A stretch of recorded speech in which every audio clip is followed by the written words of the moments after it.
엘리베이터를 타보면 엘리베이터에서 꽃향기 냄새가 아무도 없는데 꽃향기 냄새가 납니다. 누군가가 앞에 꽃다발을 하나름 꽃을 사다가 안고 갔기 때문에 내려서도 그 꽃향기가 배어있는 겁니다. 그런데 어느 날은 엘리베이터를 타니까 생선 냄새가 진동을 하는 거예요. 비린내가. 그 앞에 사람이 생선을 사가지고 갔기 때문에. 여러분이 있는 그 자리에 여러분의 말과 행위가 떠난 후에도 아름다운 꽃과 같이 생명의 냄새, 향기를 드러내는 성도가 되기를 주의 이름으로 축원합니다. 죽은 신자는 신자라는 이름만 가지고 있지만 사망의 냄새를 풍기는 거예요. 그 말과 행위에서 살아있는 신자는 생명의 냄새를 풍깁니다. 우리는 한 생애가 끝날 때까지 여러분의 자취마다 발걸음마다 살아있는 예수 그리스도의 향기를 풍기는 거룩한 성도가 되어야 합니다. 그 사람이 죽은 사람인지 살아있는 사람인지 풍기 냄새를 통해서 말과 행위로 어떤 향기를 풍기느냐 그걸 보고 알 수 있습니다. 우리는 구원 얻는 자에게나 망하는 자에게나 각처에서 예수 그리스도의 향기를 풍기는 신자가 되기를 주의 이름으로 축원합니다. 오늘 본문 에베소서 5장 14절에 보면 이러므로 이르시기를 잠자는 자여 깨어서 죽은 자들 가운데 일어나라 그리스도께서 내게 빛이시느니라 했어요. 영적으로 잠자는 자, 영적으로 죽은 자들이 그리스도의 빛을 받으면 깨어나고 일어난다는 겁니다. 이 어둠의 시대에 다시 오실 예수님의 재림이 점점 가까우는 때에 영적으로 잠들었다가도 예배에 참석하면 말씀을 통해 그리스도의 빛이 임함, 그리스도의 빛이 임하면 잠자는 자가 깨어나고 죽은 심령도 살아나는 것입니다. 할렐루야. 예배는 깨우는 것입니다. 그 빛이 성령의 빛인 것입니다. 아담 하나님께서 진흙으로 만들었는데 그 코에 생기를 불어넣었습니다. 생명이 되었더라. 이 생기가 히브리어로 루아흐입니다. 헬라어로 푸뉴마. 이것은 성령입니다. 성령의 생기가 들어가니까 살아났습니다. 일어났습니다. 에스겔 골짜기에 마른 뼈들이 쑥이 있는데 성령의 생기가 사방에서 불어오니까 그만 그들이 일어나 거대한 군대가 되었습니다. 힘줄이 붙고 살갗이 붙고 거대한 군대가 바로 생깁니다. 이것은 오순절에 성령이 임함으로 흩어졌던 제자들이 다 성령의 능력과 권능을 받고 그리스도의 거대한 군대가 되는 거예요. 세상을 뒤덮는 복음의 전사들이 되는 겁니다. 교회가 그렇게 탄생하는 것입니다. 예수님 제자들이 3년 동안 예수님 따라다녔습니다. 말씀 듣고 기적을 체험하고 훈련받았습니다. 그런데 예수님 잡혀가는 그 겟세마네 동산에서 다 예수님 버리고 도망쳤습니다. 여러분, 제자 훈련한다고 해서 그리스도인이 되는 것이 아닙니다. 그리스도의 제자의 마지막은 제자 훈련이 끝난 후에 성령의 능력을 받아야 되는 줄 믿으시기 바랍니다. 이 성령의 능력으로 거듭나고 성령의 권능이 없이는 우리가 세상을, 죄악을, 마귀를, 육신을 이길 수가 없다는 거예요. 그러나 그들이 오순절에 성령 받는 순간 능력을 입히었어요. 하나같이 복음 전하며 어둠의 세력을 이기는 빛의 아들들로 살다가 모두 순교의 길을 걸어갔다는 것입니다. 여러분, 오늘 이 예배를 통해 모두가 성령의 능력과 권능으로 기름 부음 받는 귀한 시간 되기를 주의 이름으로 축원합니다. 그럼 어떻게 해야 성령 충만한 삶을 살아갈 수 있는가? 우리 생각하면서 은혜 받는 시간 가지겠습니다. 첫째로, 성령 충만하려면 세월을 아껴야 합니다. 에베소 5장 15절에서 16절 읽습니다. 시작. 그런즉 너희가 어떻게 행할 것을 자세히 주의하여 지혜 없는 자같이 말고 오직 지혜 있는 자같이 하여 세월을 아끼라. 때가 악하니라. 자, 이거 한번 따라 합시다. 세월을 아끼라. 여기서 성령 충만은 세월을 아끼는 삶을 성령 충만이라 합니다. 이 헬라어로 세월을 아끼라는 것은요, 엑사고라 조메노이. 엑사고라 조메노이라는 뜻은 세월을 속량하라, 모든 기회를 다시 살아, 이 뜻인데, 어떤 희생을 치르더라도 마귀에게 빼앗긴 세월, 내가 죄짓고 옛사람 따라 육신의 기쁨 따라 살아가는 마귀에게 빼앗긴 세월을 다시 빼앗아서 어떤 희생을 치르더라도 빼앗아라는 거예요. 나의 모든 환경에서 기회를 잡아 반드시 하나님께 드리라는 것입니다. 여러분, 예수님이 우리를 위해 십자가에 피 흘려 죽으셨습니다. 나의 죽음, 나의 저주를 예수님이 대신 담당하셨습니다. 믿으시면 크게 아멘 하세요. 나는 내 것이 아니라 주님께서 값주고 사신 겁니다. 그리스도의 신부되 우리 몸도 영혼도 우리의 모든 삶도 우리의 가정도 나의 은사도 하나님이 우리에게 청지기로 잠깐 빌려준 거예요. 우리는 다 주님 것입니다. 그러므로 내가 주님의 십자가 사랑에 감격해서 정말 가슴속에 뜨거운 십자가 사랑을 안고 내 삶은 내 것이 아니야. 주님을 위해 바치라고 이제 주님께서 나를 위해 죽으셨다. 그러면 이 사실을 깨닫는 순간 나의 남은 세월을 마땅히 주님을 위해 바치는 것이 우리 성도의 삶이라는 거예요. 믿으시면 아멘 하십시오. 이것이 성령 충만이라는 겁니다. 성령 충만이 뭐 대단한 것이 아닙니다.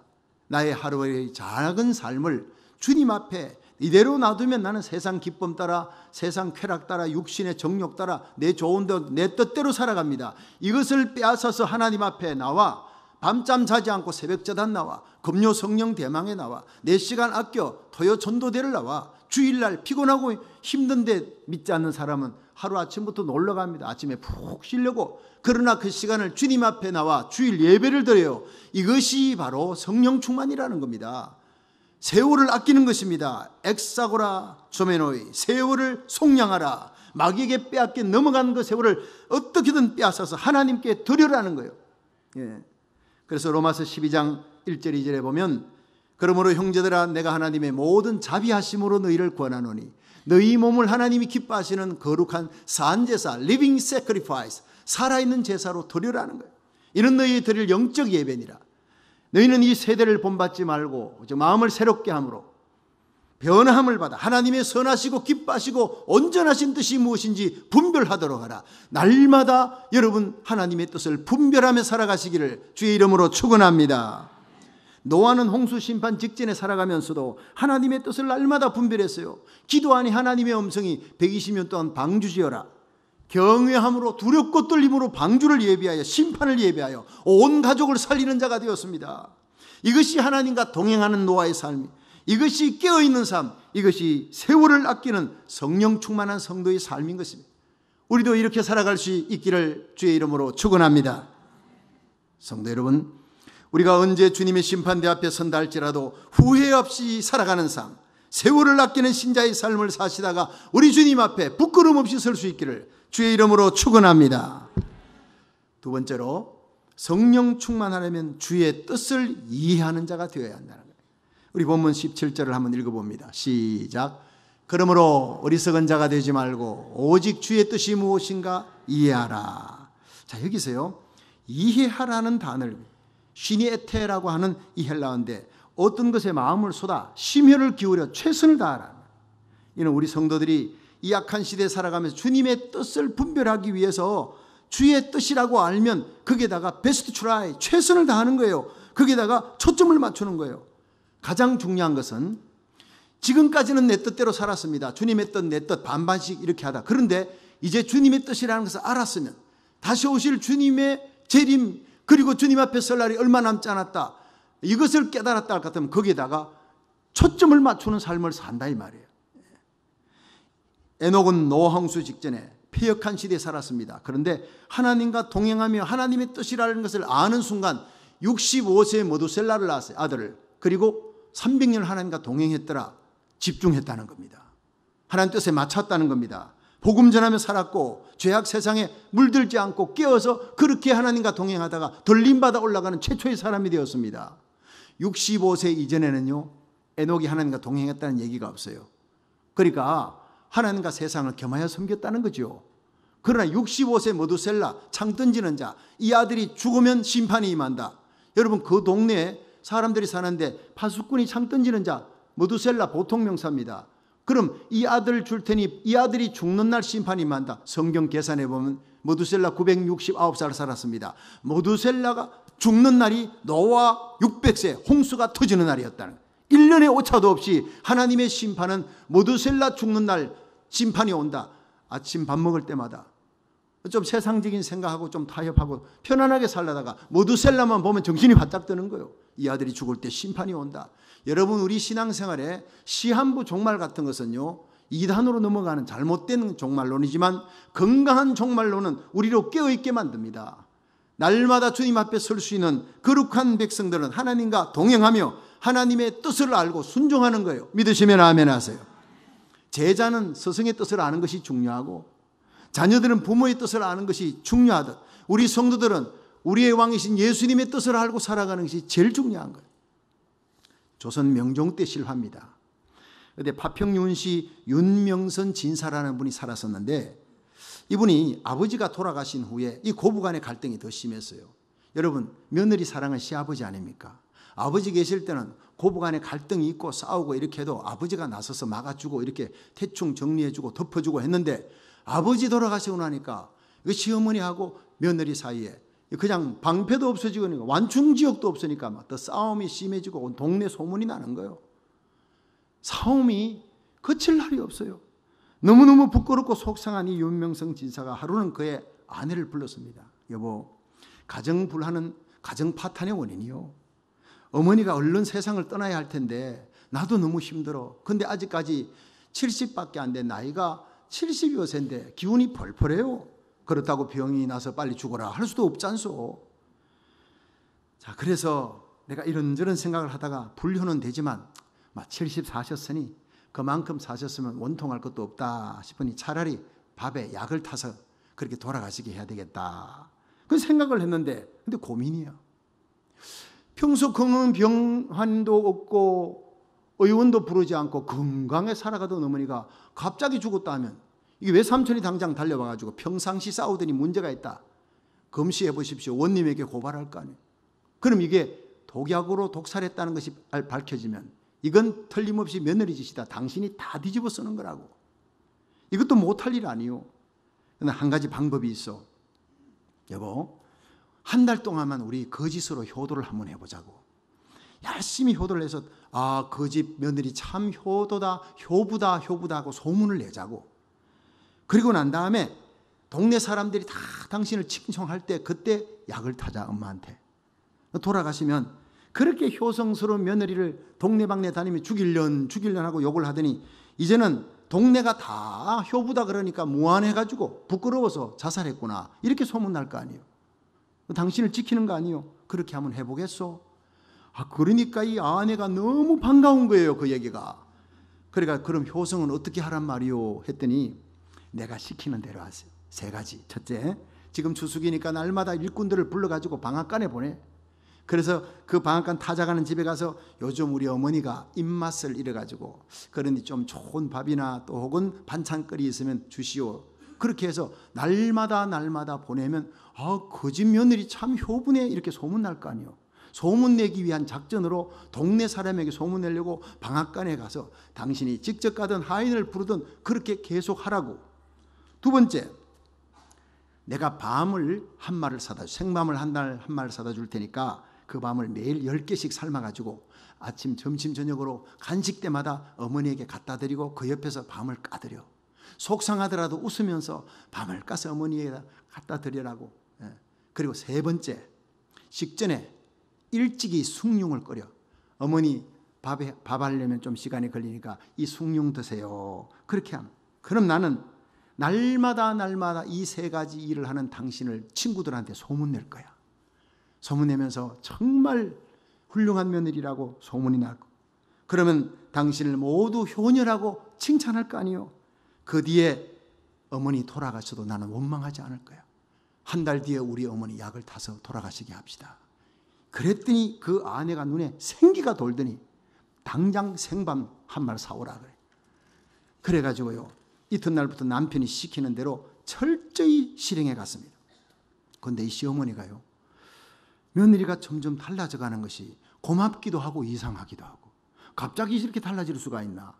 하루 이틀도 아니고 일주일, 2주일 계속 그러니까 근데 이제 너무 고마우니까 여간 잘못한 게 있어도 전에 같으면 막 시비를 걸고 터집 잡고 할 텐데 이제는 덮어가요. 그냥 넘어가는 거예요. 그러다가 무슨 일이든지 이 시어머니가 자기가 하기 시작합니다. 며느리가 해야 될 빨래도 자기가 하고, 마당 빗자루질 하는 것도, 청소하는 것도 자기가 하고, 어느 날 동네 잔치집에 가서 국수가 나와서 잔치국수가 나왔는데 너무 맛있었어요. 며느리 생각이 나는 거예요. 이걸 들고 왔어요. 아가야 이리 오너라. 그릇 갖고 오너라 나눠주면서 내가 이거 네 생각이 나서 도저히 혼자 못 먹겠더라. 감동을 주는 거예요.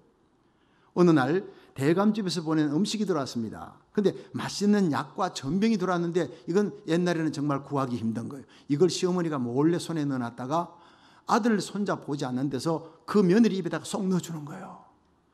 이 며느리가 이렇게 귀한 것을 아들과 손자에게도 주지 않고 내 입에 넣어줘 울컥하면서 감동이 오더라는 거예요.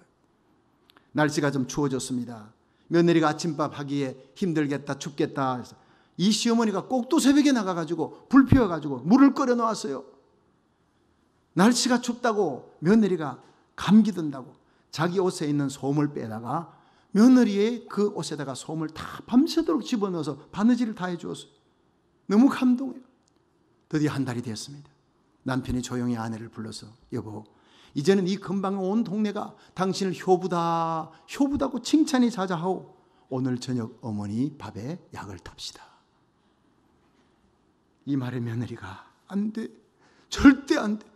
어머니 돌아가시면 안 돼. 약을 주시면 내가 약을 먹고 내가 죽을 거요. 내가 죽이려니요. 이 집안의 가정 불안은 모두 내 탓이요. 내가 죄인이요. 목을 놓아서 통곡을 하더라는 거예요. 그 말을 듣고 남편이 말하기를 여보, 천하에 부모는 악한 데가 없는 법이요.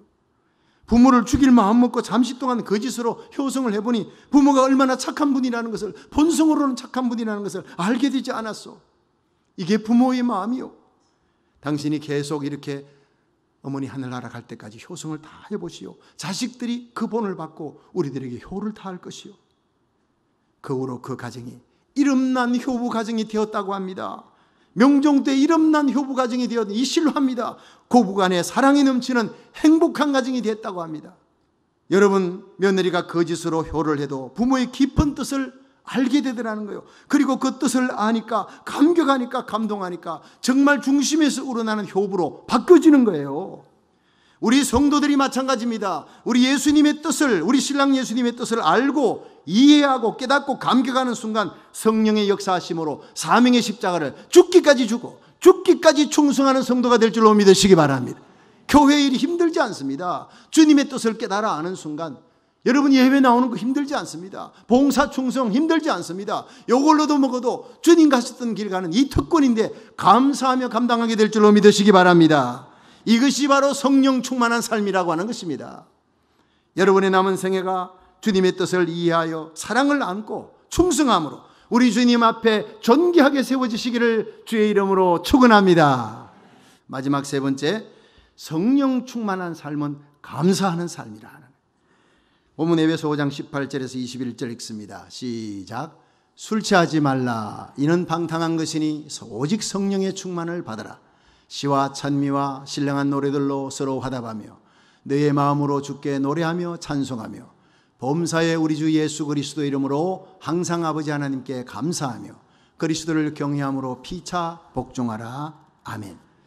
여러분, 여기서 술 취하지 말라. 술 취하면 술의 지배를 받고 술 취하면 술 충만이지요. 그런데 술 충만하면요, 이 세상 사람들에게 손가락질만 아주 추악한 행위를 합니다. 열매가. 그런데 성령 충만하면 성령의 지배를 받고 성령 충만하면 성령의 열매가 사랑, 희락, 화평, 오래 참음, 자비, 양선, 충성, 온유, 절제, 아름다운 열매가 세상 사람들이 칭송하는 사람이 되는 거예요. 여러분, 성령 충만하라. 결과는 시와 찬미와 신령한 노래들로 하나님께 찬송하며, 찬송은요, 하나님의 은혜, 택하신 은혜, 부르신 은혜, 그리스도 예수의 십자가 구속의 은혜, 하늘나라 갈 때까지 성령이 인도하시는 은혜, 이 세 가지 은혜를 찬양하는 거예요. 찬송은 곡조 붙은 기도라 그래요. 찬송은 곡조 붙은 감사 기도입니다. 성도들은 환경과 관계없이 하나님 앞에 감사하는 삶을 살아야 합니다. 감사가 뭡니까? 헬라어로 유카리스테스예요. 그런데 그 속에 카리스가 있잖아요. 이게 은혜입니다. 여러분, 하나님의 은혜를 생각하고 되새김질하면 감사가 우러나고 감사에 곡을 붙이면 찬송이 된다는 거예요. 여러분, 은혜의식으로 감사가 넘치고 찬송이 넘치는 삶을 사시기를 축원합니다.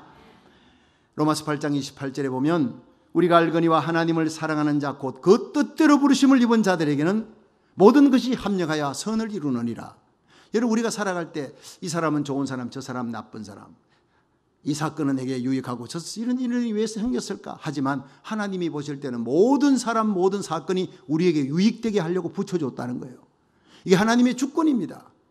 여러분, 요셉은 나중에 깨달았습니다. 형들이 자기를 팔지 않았다면, 보디발 장군의 아내가 자기를 억울하게 감옥에 넣지 않았다면 총리가 될 수 없었다는 것을.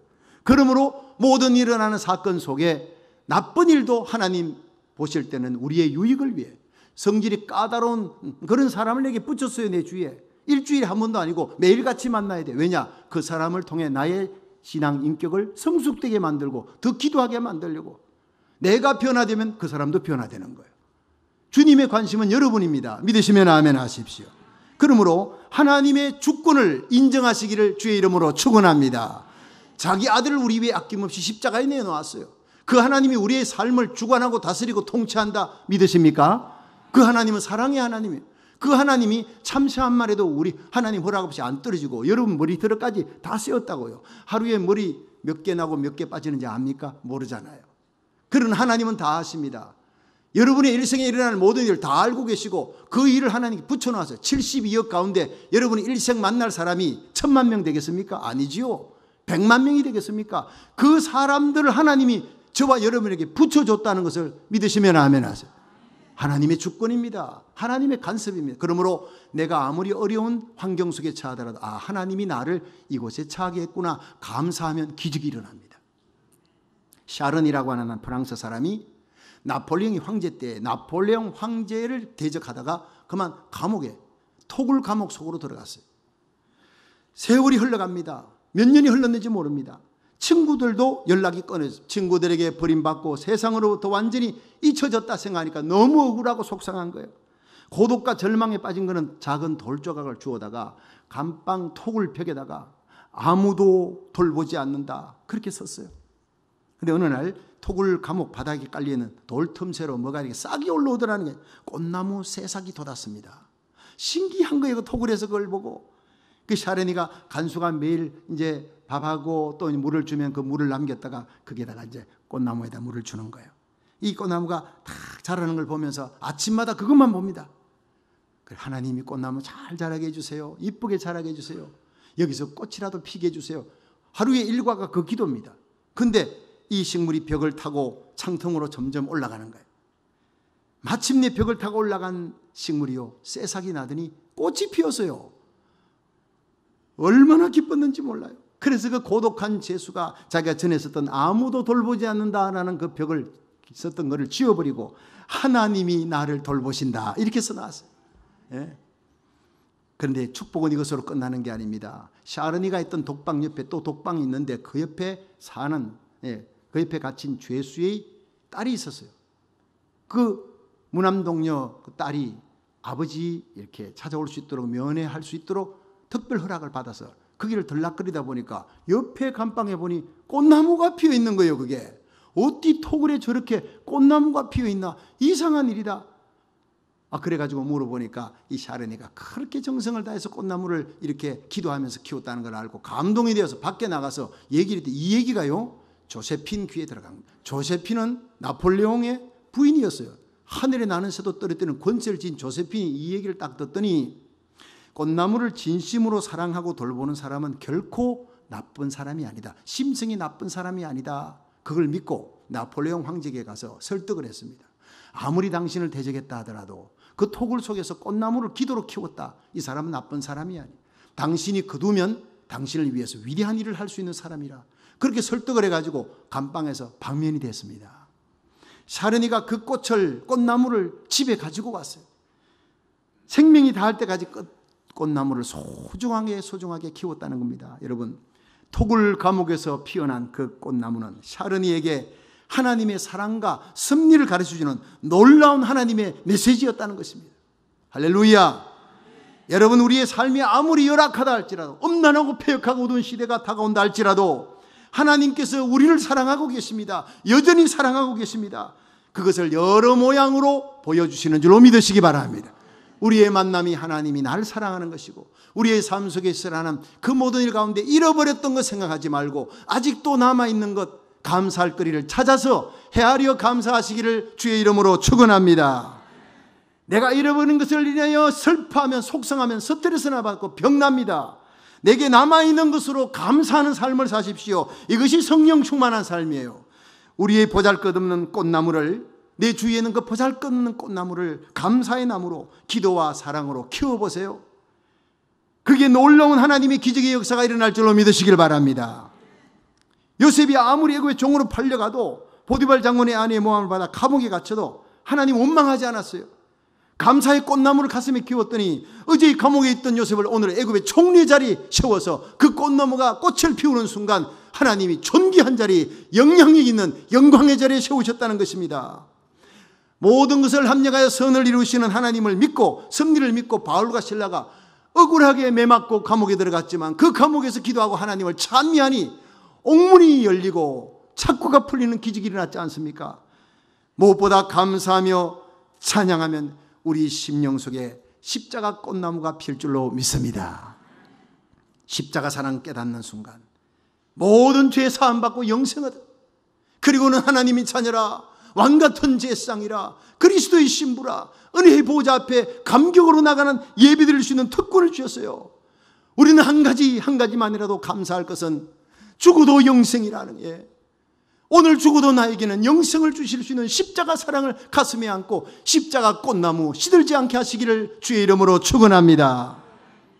그러면 우리는 슬픔이 가득한 사람에게도 미소를 던져줄 수 있는, 어떤 상황에서도 웃을 수 있는 사람이 되는 거예요.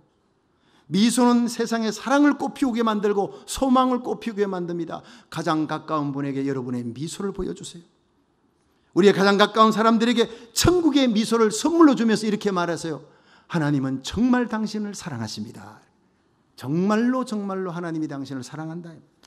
따라합시다. 하나님은 정말 나를 사랑하십니다. 그렇습니다. 성령 충만은 감사 충만입니다. 감사는 구원받은 성도들의 특권입니다. 감사는 성령의 열매입니다. 감사할 때 행복해지고 감사할 때 하나님께 영광 돌리게 될 줄로 믿으시기 바랍니다. 우리들의 남은 생애가 날마다 세월을 아끼는 삶, 주님의 뜻을 이해하는 삶, 감사하는 삶으로 더욱 성령 충만하여 이 어두운 세상을 천국으로 만들어 나가다가 우리 주님 만날 수 있기를 주님의 이름으로 축원합니다.